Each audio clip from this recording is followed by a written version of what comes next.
प्राचीन काल में एक राजा थे जिनका नाम था इंद्रद्युम्न। वे बड़े दानी, धर्मज्ञ और सामर्थ्यशाली थे।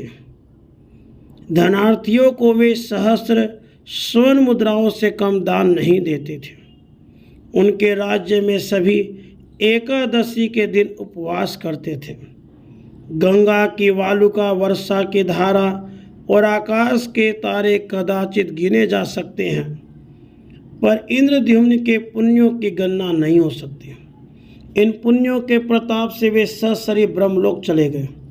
100 कल्प बीत जाने पर ब्रह्मा जी ने उनसे कहा, राजन, स्वर्ग साधन में केवल पुण्य ही कारण नहीं है, अपितु त्रैलोक के विस्तृत निष्कलंक यश भी अपेक्षित होता है। इधर चिरकाल से तुम्हारा यश क्षीण हो रहा है, उसे पुनः उज्जवल करने के लिए तुम वसुधा तल पर जाओ।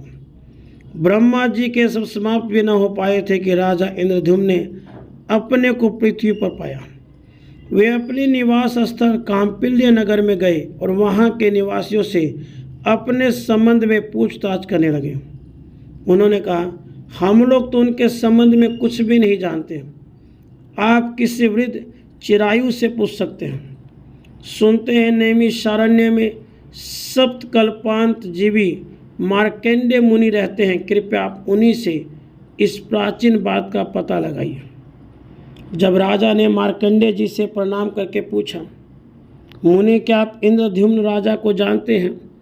तब उन्होंने कहा, नहीं, मैं तो नहीं जानता, पर मेरा मित्र नाड़ी जंग बक शायद इसे जानता हो, इसलिए चलो उससे पूछा जाए। नाड़ी जंग ने अपनी बड़ी विस्तृत कथा सुनाई और साथ ही अपनी असमर्थता प्रकट करते हुए अपने से भी अति दीर्घायु प्राकार कर्म उलूक के पास चलने की सम्मति दी। पर इसी प्रकार सभी अपने को असमर्थ बतलाते हुए चिरायु, गृधराज और मानसरोवर में रहने वाले कच्छप मंत्र के पास पहुँचे।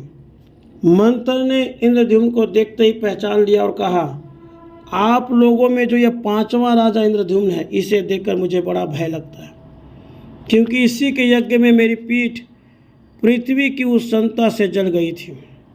अब राजा कीर्ति तो प्रतिष्ठित हो गई, पर उसने सहिष्णु स्वर्ग में जाना ठीक न समझा और मोक्ष साधन की जिज्ञासा की।